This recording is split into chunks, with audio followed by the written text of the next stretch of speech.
नाज़रीन अस्सलाम वालेकुम रहमतुल्लाहि व बरकातुहू। मैं आपका खुशामदीद करता हूँ इस टॉक शो में जिसका नाम है लाइफ सिंपल है। साथियों, हमने पिछले एपिसोड में देखा कि हम रमज़ान का फ़ायदा किस तरह हासिल कर सकते हैं अपनी पर्सनालिटी को डेवलप करने के लिए। इस एपिसोड में हमारी सेहत के एतबार से हम रोज़ों का फ़ायदा किस तरह हासिल कर सकते हैं, हम कैसे हेल्दी डाइट ले सकते हैं, कौन से खाने हमें अवॉइड करने चाहिए और कौन से ऐसे इश्यूज़ है हमारी सेहत के लिहाज से जिनका ख्याल हमें इस महीने में रखना चाहिए। इस मौजू पे बात करने के लिए हमने इनवाइट किया है बहुत ही मोअज़्ज़ज़ मेहमान डॉक्टर अब्दुल अज़ीज़ मोहम्मद को। आपका ताल्लुक़ इंडिया से है, आप एमडी मेडिसिन है, आपने डीएनबी कार्डियोलॉजी में किया हुआ है, आप कार्डियोलॉजी सोसाइटी ऑफ इंडिया के मेंबर भी हैं, काफ़ी सारे पब्लिकेशंस आपने लिखे हैं और फिल वक्त आप बहरीन स्पेशलिटी हॉस्पिटल में कार्डियोलॉजी डिपार्टमेंट के अंदर में एज ए डायरेक्टर अपनी खिदमत अंजाम दे रहे हैं। Welcome doctor to the show. अस्सलाम वालेकुम। जैसा कि मैं अर्ज़ कर रहा था कि हमें आज की मौजू जो है वो देखना है कि हम रमज़ान का फ़ायदा किस तरह हासिल करें अपनी सेहत के लिहाज से। तो मैं आपसे जानना चाहूँगा कि वो कौन से इश्यूज़ हैं और या कौन से ऐसे एट्रीब्यूट्स हैं हमारी सेहत के जिनको जो है हम रमज़ान की मदद से बेहतर बना सकते हैं। जी जी, तो जनाब ऐसा है कि रमज़ान की जो फास्टिंग है, जो रोज़े रखते हैं हम, तो उसका बेसिक मकसद तो तक़वा गेन करना है। जी जी जी, तो अल्लाह ताला की रज़ा गेन करना है। उसके साथ ही साथ जो है ना हमें कुछ मेडिकल बेनिफिट्स मिलते हैं फास्टिंग के, जो रमज़ान की रोज़ों के जो है ना फास्टिंग के बेनिफिट्स मिलते हैं, तो उनकी तरफ भी हम थोड़ा सा तवज्जो ले सकते हैं। तो प्राइमरली जो होता है, जैसे फास्टिंग करते हैं हम, वूमन होता है 14 घंटे, कभी 15 घंटे। जी डिपेंड करता है एरिया के हिसाब से, आप कौन से एरिया में, कौन सी कंट्री में, सीज़न के हिसाब से भी डिपेंड करता है ये। तो उस हिसाब से और उसके हिसाब से हमको तो देखना पड़ता है कि बेनिफिट्स क्या हो रहा है। सबसे कॉमन बेनिफिट जो आम लोग भी महसूस करते होंगे, दैट इज़ वेट लॉस। जी जी रमज़ान का आपने महीना भर रोज़ा रख लिया तो आप खुद नोटिस करेंगे कि किलो 1.5 किलो वज़न कम हो जाता है। And this is scientifically proven also. तो काफ़ी स्टडीज़ हुए हैं इस ताल्लुक़ से। तो एक काफ़ी बड़ी स्टडी थी ABCD ट्रायल करके, लास्ट ईयर पब्लिश हुई थी ये। तो उसमें बताया गया है कि रमज़ान की जो फास्टिंग करते हैं, जो रोज़े रहते हैं, तो उसमें वेट लॉस इज़ इम्पॉर्टेंट। काफ़ी हद तक वेट लॉस होता है। और ये वेट लॉस के साथ साथ बाकी मेटाबॉलिक पैरामीटर्स जो होते हैं बॉडी के, वो भी काफ़ी हद तक चेंज होते हैं। ख़ास तौर पे जैसे लोग डायबिटिक पेशेंट्स हैं जी, तो इन लोगों में डायबिटीज़ का कंट्रोल बेहतर हो जाता है। ओके। जो पेशेंट्स कोलेस्ट्रॉल लेवल्स कम होने लगते हैं। और साथ ही साथ काफ़ी दूसरे बेनिफिट्स होते हैं, जैसे कि किसी को फैटी लिवर है, लिवर की प्रॉब्लम्स हैं, तो लिवर के जो एंजाइम्स है, लिवर में जो इन्फ्लेमेशन है, वो कम हो सकता है। माशाल्लाह। तो ये काफ़ी सारे बेनिफिट्स बताए गए हैं रमज़ान की फास्टिंग के। ओके, सो बेसिकली आपका जो है लीवर में जो है फ़ायदा हो जाता है, आपके वेट लॉस हो रहा है, कोलेस्ट्रॉल कम हो रहा है, आपका हार्ट ब्लड प्रेशर भी कम हो सकता है, कंट्रोल में आ सकता है। बेसिकली क्या होता है ना, रमज़ान में हमारी लाइफ थोड़ी सी डिसिप्लिन हो जाती है। जी जी जी। बाकी दिनों में हम कुछ भी खा रहे हैं, स्नैक्स कर रहे हैं, कहीं भी कुछ भी खा रहे हैं, तो देयर इज़ नो कंट्रोल। तो रमज़ान में जो है ना, आप एक सेट टाइमिंग है, सेट टाइमिंग के हिसाब से आप अपने आप को कंट्रोल कर रहे हैं, तो there is a sense of discipline that comes in. ये डिसिप्लिन की वजह से जो है ना, तो काफ़ी सारे पैरामीटर्स बेहतर हो सकते हैं। अच्छा, ऐसे कोई कंडीशंस है, मेडिकल कंडीशन जिसके दौरान जो है किसी ने इंसान ने जो है वो रोज़े नहीं रखने चाहिए, या रोज़े से उसके मेडिकल कंडीशंस को कुछ नुकसान हो सकता है? जी, काफ़ी सारे कंडीशंस हैं जिनमें ज़्यादा एहतियात बरतनी पड़ती है, और कुछ कंडीशंस ऐसे हैं जहाँ पे रोज़ा बिल्कुल ममनू है, बिल्कुल मना है। अब इसमें हो गया one most important is diabetes. तो डायबिटीज़ नॉर्मली जो बहुत सारे लोग डायबिटिक पेशेंट्स होते हैं वो रोज़ा रख सकते हैं जी, बट जैसे कि टाइप 1 डायबिटीज़ है जो कि कम्प्लीटली इंसुलिन के ऊपर डिपेंडेंट है। तो जिनको इंसुलिन का रिक्वायरमेंट फ्रीक्वेंटली रहता है दिन भर में, और क्योंकि इंसुलिन ले रहे हैं तो फूड का रिक्वायरमेंट भी होता है। तो ये जो टाइप 1 डायबिटीज़ होता है, तो उस that is a relative contraindication. इसमें रोज़े रखना उतना मुनासिब नहीं है। ख़ास तौर पे अगर आपकी डायबिटीज़ काफ़ी ऊंच नीच होती रहती है, ऊपर नीचे जाती रहती है, हाइपोग्लाइसीमिया जिसे बोलते हैं, यानी कि शुगर डाउन हो जाना, शुगर इतनी डाउन हो जाए कि बंदा बेहोश हो जाए। तो अगर ऐसा कंडीशंस होते हैं, अगर रमज़ान से पहले आपकी शुगर डाउन होती रही है जी, नॉर्मली भी, मतलब नॉर्मल दिनों में आप जिस फास्ट नहीं कर रहे हैं तब भी अगर लो हो रही है शुगर, तो ऐसे लोगों को फास्ट नहीं करना चाहिए।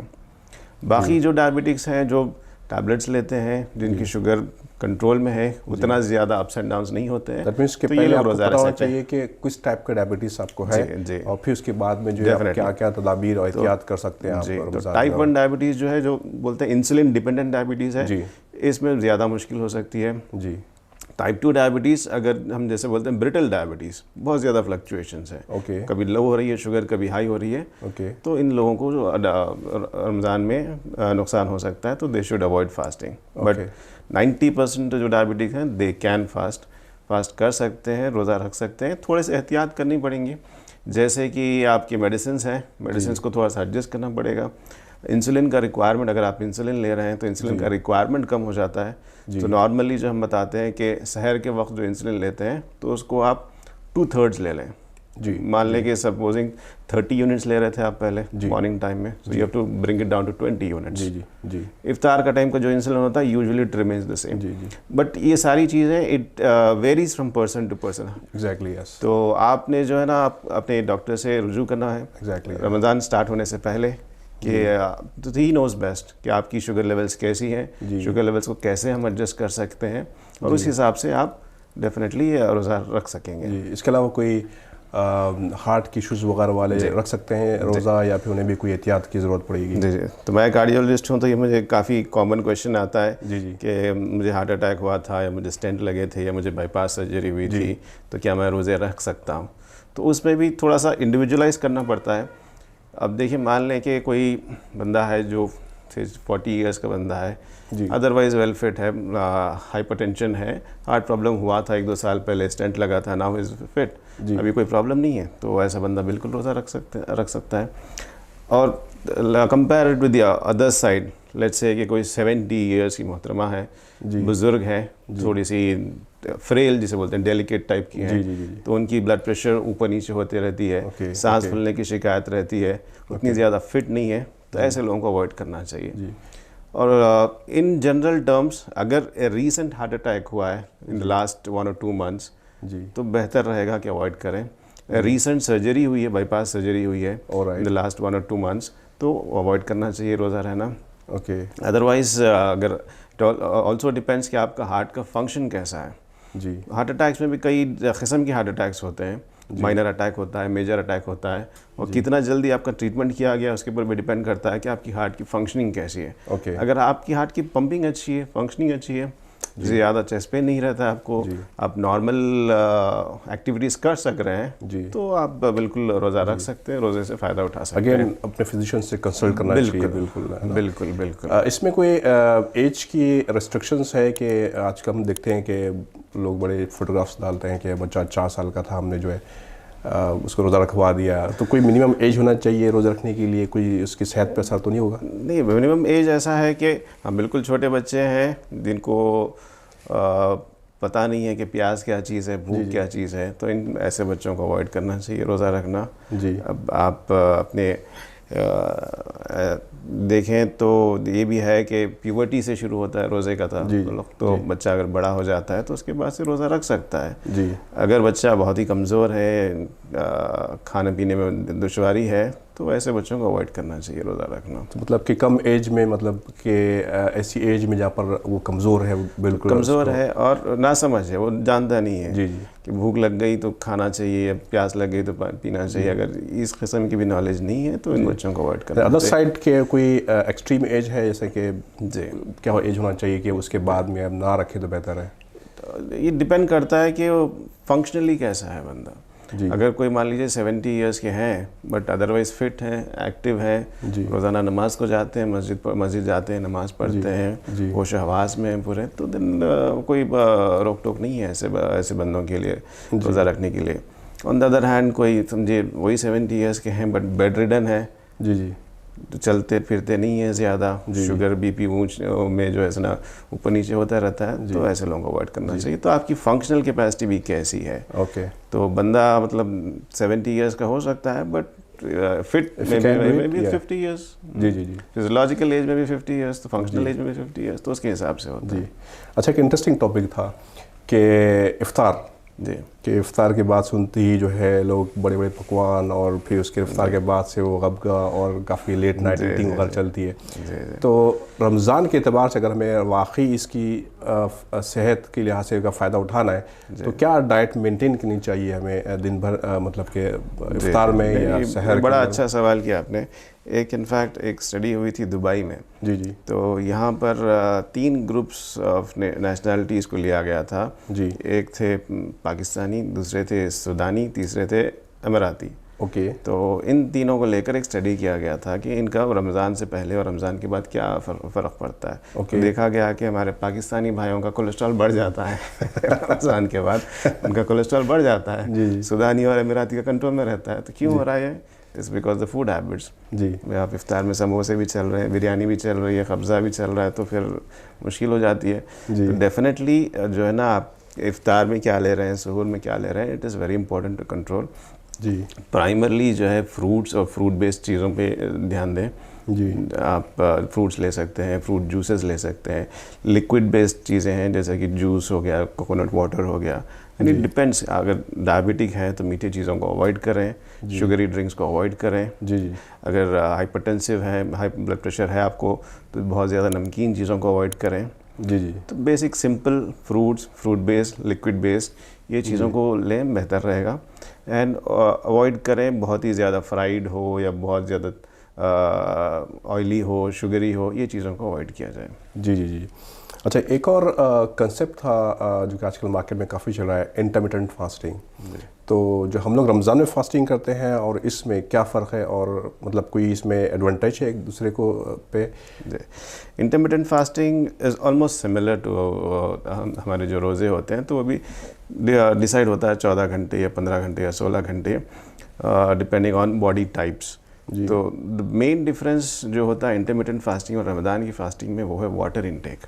रमज़ान में हम वाटर भी नहीं लेते हैं, पानी भी नहीं पीते हैं। इंटरमिटेंट फास्टिंग में पानी चलता है, फूड अलाउड नहीं होता है। ओके। तो this is the main difference. और उसके अलावा जो होता है टाइमिंग का डिफरेंस। जी। अब इंटरमिटेंट फास्टिंग आप खुद डिसाइड कर सकते हो कि मैंने 10 घंटे नहीं खाना है या 12 घंटे नहीं खाना है।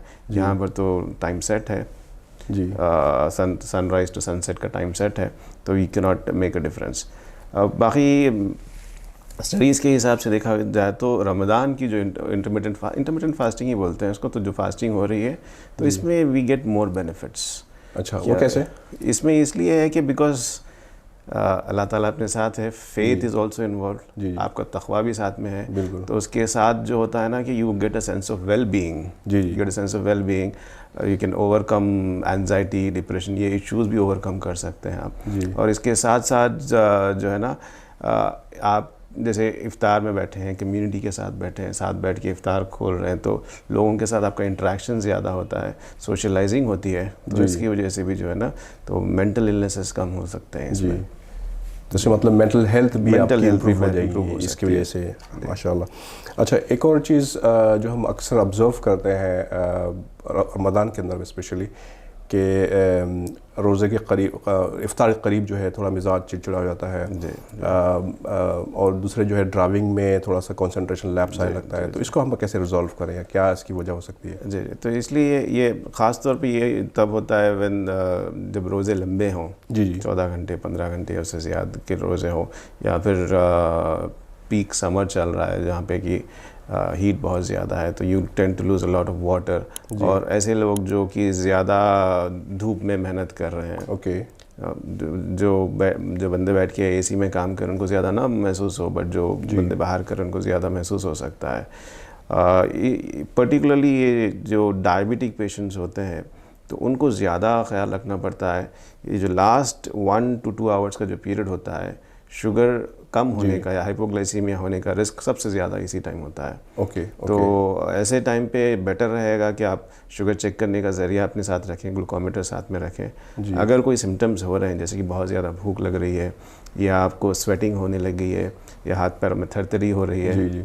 या फिर गुनूदगी हो रही है, तो समझ जाएं कि आपकी शायद शुगर डाउन हो रही है। शुगर चेक कर लें, अगर थोड़ी सी लो है, आपको लगता है कि 1 घंटे में आप ठीक हो सकते हैं जी, तो वेट कर लें। अगर बहुत ज़्यादा लो है, मान लीजिए 60 या 50 के नीचे है, जी। तो फिर आपको रोज़ा तोड़ना पड़ेगा।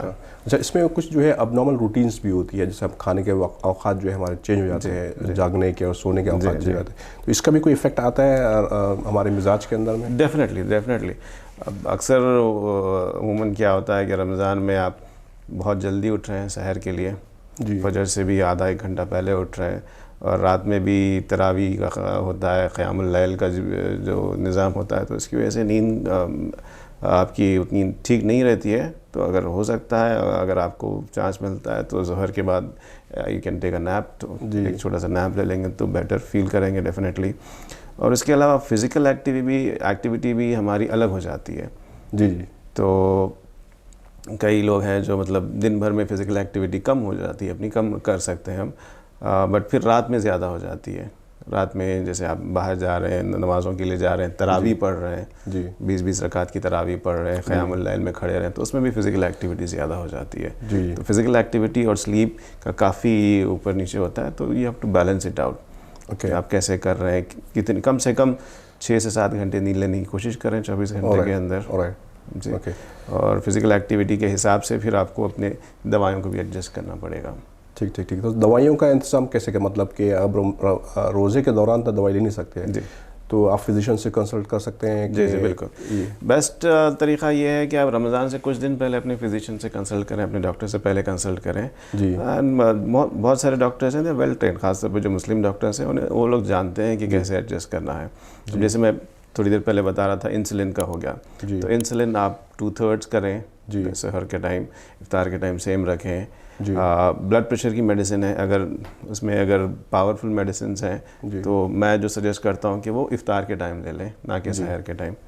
और ख़ास तौर पे इसमें कुछ होती हैं डायूरेटिक्स माने जिसकी वजह से यूरिन ज़्यादा आता है। कुछ ब्लड प्रेशर के लिए या फिर हार्ट फेलियर के लिए यूज़ होती है ये पिल्स। तो अगर वो डायूरेटिक पिल्स हैं जो आप ले रहे हैं, तो वो इफ्तार के बाद ले लें, ना कि सहर के टाइम ले लें। वरना बहुत ज़्यादा यूरिन जाएगा तो बहुत ज़्यादा डिहाइड्रेशन हो जाएगा।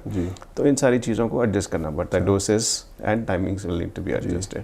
अच्छा, कुछ लड़के होते हैं, कलीग्स भी हमारे होते हैं, जो कि प्यास के बारे में बड़ी शिकायत करते हैं कि यार मुझे रोज़ा रखा नहीं जाता इसलिए कि प्यास बड़ी लगती है, तो इसका कुछ सोल्यूशन हो सकता है मेडिकली? इसका सोल्यूशन मेडिकली तो नहीं, बट आप अपने डेली एक्टिविटीज़ के हिसाब से करें कि मेक श्योर सहर के टाइम आप अच्छा पानी पिएं, कम से कम 1-2 लीटर पानी पिएं सहर के टाइम।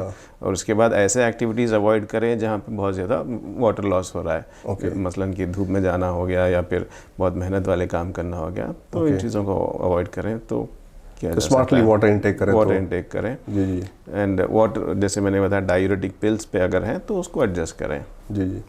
अच्छा, एक और ये सवाल था कि अक्सर हमारी घर की लेडीज़ कंफ्यूज होती है कि जो एक्सपेक्टिंग है कि रोज़ा रखे ना रखे, कब रखे और कब ना रखे, तो इसके बारे में कोई गाइडेंस? देखिए, प्रेगनेंसी ऐसा है कि इट इज़, जो प्रेग्नेंट लेडीज़ हैं they are exempt from fasting, but काफ़ी लेडीज़ होती हैं जिनको जो मिस नहीं करना चाहती हैं रोज़ों को। तो अगर अनकॉम्प्लिकेटेड प्रेगनेंसी है, कोई प्रॉब्लम्स नहीं है, तो रोज़ा रखा जा सकता है। अगर कॉम्प्लिकेटेड प्रेगनेंसी है, यानी कि प्रेगनेंसी के साथ डायबिटीज़ है, प्रेगनेंसी के साथ ब्लड प्रेशर है, या प्रेगनेंसी के साथ और कोई सिम्टम्स है, लो ब्लड प्रेशर है, तो ये अनीमिया है, लो हीमोग्लोबिन है, तो ऐसे कंडीशंस में रोज़ा रखना अवॉइड करना चाहिए। एंड ख़ास तौर पे टर्म की तरफ जब आए, जब लास्ट मंथ शुरू हो जाए, तब भी रोज़ा रखना अवॉइड करना चाहिए। जी। तो मेरा ख्याल है कि फिर रमज़ान के बाद हम एक बेहतर और सेहत के लिहाज से एक बेहतर इंसान बन सकते हैं। एक और सवाल ये था कि डाइटिशियन कोई प्लान बना सकते हैं डाइट के लिए कि आपने क्या खाना चाहिए, क्या नहीं खाना चाहिए? बिल्कुल। अगर ख़ास तौर पे वो लोग जिनको दूसरी सारी प्रॉब्लम्स हैं, डायबिटीज़, हाइपरटेंशन वगैरह, तो अपने फिजिशियन से मिलके या फिर बाद में अपनी डाइटिशियन से मिलके आप बना सकते हैं एक शेड्यूल कि भाई सहर में आप क्या क्या ले सकते हैं और इफ्तार में क्या क्या ले सकते हैं और कौन सी चीज़ों को अवॉइड करना चाहिए। जी। अच्छा, एक और सवाल मेरा आपसे ये था कि काफ़ी हमारे दोस्त होते हैं जो कि अलग अलग एडिशन से में लगे होते हैं, स्मोकिंग वन ऑफ देम, उनके लिए बड़ा मुश्किल हो जाता है रमज़ान के अंदर में रोज़े रखना, क्योंकि उन्हें बार बार जो है वो तलब होती है, तो कैसे उसको अवॉइड कर सकेंगे वो लोग? नहीं, इनफैक्ट अगर देखा जाए तो स्मोकिंग को अगर आप स्मोकिंग छोड़ना चाहते हैं, स्मोकिंग एसोसिएशन करना चाहते हैं, तो Ramzan is actually the best time. Okay, Ramzan is actually the best time कि आप इस बुरी आदत से अपने आप को छुटकारा पा सकते हैं जी। तो काफ़ी सारे इसमें साइंटिफिक स्टडीज़ भी हैं। एक मलेशिया से एक बहुत ही वंडरफुल स्टडी थी, तो जिसमें उन्होंने देखा है कि रमज़ान में अगर फास्टिंग स्मोकिंग सेसेशन की तरफ पेशेंट को बताया जाए, रुजू किया जाए, तो इन लोगों में फ़ायदा ज़्यादा है। तो रमज़ान में चांसेस कि ये लोग स्मोकिंग से दूर रहें ये काफ़ी ज़्यादा है जी। तो इस ताल्लुक़ से तो अगर आप क्विट करना चाहते हैं तो this is the best time. जी, मैं कुछ लोग को देखा है कि वो लोग एक पैच भी लगाते हैं आम वगैरह पे ना, कि जी, निकोटिन पैचेस होते हैं, तो they can be over use किया जा सकता है। अगर बहुत हेवी स्मोकर है, मतलब दिन में 2-3 पैकेट्स हो रहे हैं, तो आप निकोटिन पैचेस लगा सकते हैं। तो ये slowly small amounts of nicotine release करते रहते हैं आपके बॉडी में, तो आपको उतनी ज़्यादा तलब नहीं होती है एंड आपको क्विट करने में मदद मिल जाती है इससे। लेकिन इसे क्विट किया जा सकता है रमज़ान और रोज़ों की वजह की मदद से। इससे कोई वैसे भी आप 14 घंटे स्मोक नहीं कर रहे हैं, जी जी, सुबह से लेकर शाम तक स्मोक नहीं कर रहे हैं जी, बस और 8-10 घंटे की बात है तो बिकम्स ईजियर। मेरे ख्याल में बेहतरीन मौका है कि जो लोग ऐसे एडिक्शन में मुब्तला है वो जो है अपने एडिक्शन से छुटकारा पा लें। अच्छा, एक और सवाल ये था कि अक्सर लोग इसमें कंफ्यूज रहते हैं कि इंजेक्शन लें ना लें। जी, तो इंजेक्शंस के ताल्लुक़ से मतलब आप अपने मौलाना से रुजू कर सकते हैं, बट उमूमन ये कहा जाता है कि जो इंजेक्शंस जिसमें ताकत वाली चीज़ें हैं तो उन्हें अवॉइड करना चाहिए, जैसे कि विटामिन्स हो गए तो उसको अवॉइड करना चाहिए। और कुछ जो इंट्रावीनस इंजेक्शंस है, यानी कि आपकी वेन में से सीधा ब्लड स्ट्रीम में जा रही हैं, जैसे आप ग्लूकोज चढ़ा रहे हैं, सलाइन चढ़ा रहे हैं, तो इसको अवॉइड किया जा सकता है।